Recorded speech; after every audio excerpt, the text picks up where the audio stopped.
Clar. And I'm Anafe. And welcome To Better Bestie! How to move on na hindi naging kayo. So for today, ang topic natin is how to move on na hindi naging kayo. Tutulungan namin kayo kung paano mag-move on. Kahit hindi naging kayo. Naka-move on ka na ba? Oo. Ito yung tanong, okay? May question. Paano ba maka-move on na hindi naman naging kayo? Ano ba? Kunwari, sobrang okay kayo, sweet and all, na parang kayo talaga. Ang kulang na lang is yung official label. Okay?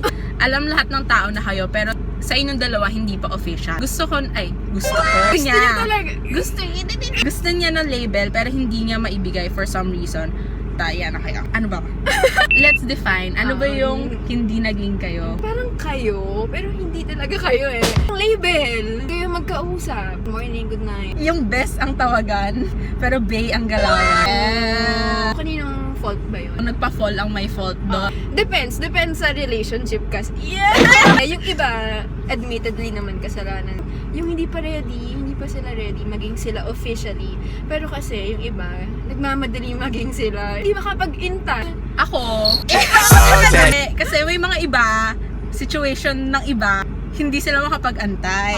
Yung iba naman, kailangan na talagang i-define. Kasi hindi nila ibigay. Ganun. So, magkaiba yun. Dahil dyan, meron tayong tips to move on. hindi naging kayo.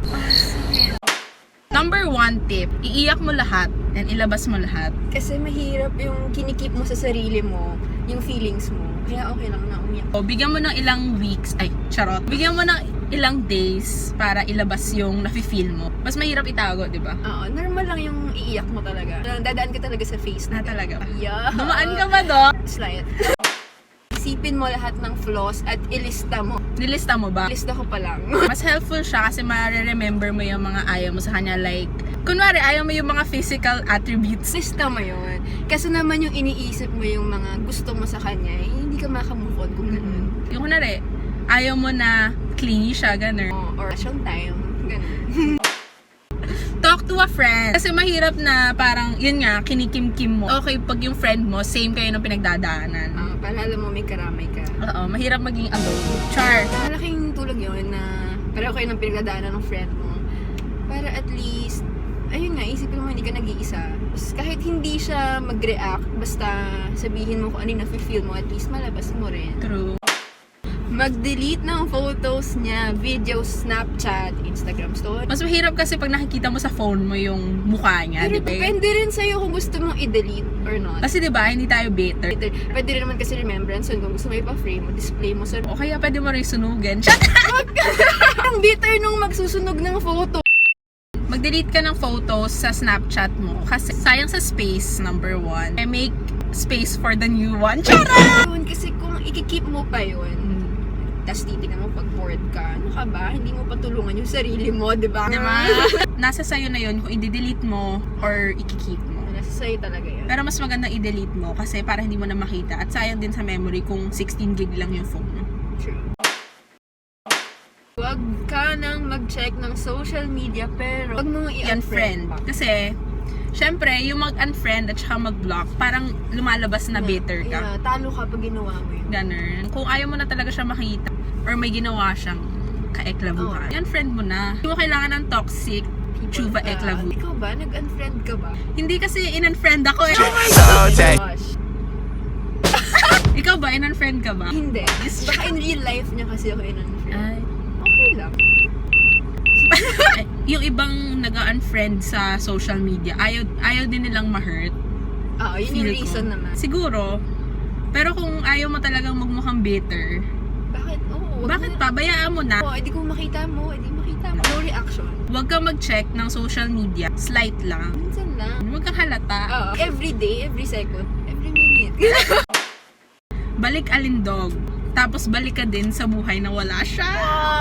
Ito yung mga times na kailangan mong, syempre, sabi nila pag in love daw, tumataba and all, di ba? Daw. Together. Together. Kasi happy kayo together. Ngayon, since single ka na, charot, since iniwanan ka na, kailangan mo na magpaka-hot. Ganun. Yeah. Kung hindi kayo nag-workout, at least workout mo yung sarili.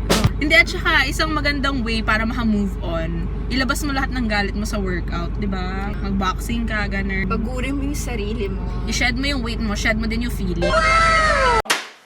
Si closure. Depende kasi sa'yo kung gusto mo ng ewan ko. Minsan hindi na siya need. Hindi mo na kailangan kausapin or magkita pa kayo. Kung sinabi na naman niya sa'yo na ayaw na niya, di wag. Huwag ka na mag-dwell or mag-spend pa ng time sa kanya. Tanungin mo anong nangyari. No need. Yeah, wag mo ipilit yung sarili mo sa ayaw sa'yo. Kasi merong tatanggap sa'yo. Know your worth. Yeah! Kung gusto mo mag-seek ng closure, nasa sayo na yun. Meron kasi iba gusto talaga nila ng Like, kung ite-text mo, tatanungin mo kung ano ba talagang nangyari. Pero kung hindi na siya nag-reply, kung ako ang magsisik ng closure, okay lang, na i-text ko siya. Gusto kong masabi sa kanya kung anong gusto kong sabihin, tas tapos na. Yun na yun. okay din yun. Para alam mong wala na talaga. Siguro selfish kasi ako eh. Ayoko nang marinig yung masakit niyang sasabihin.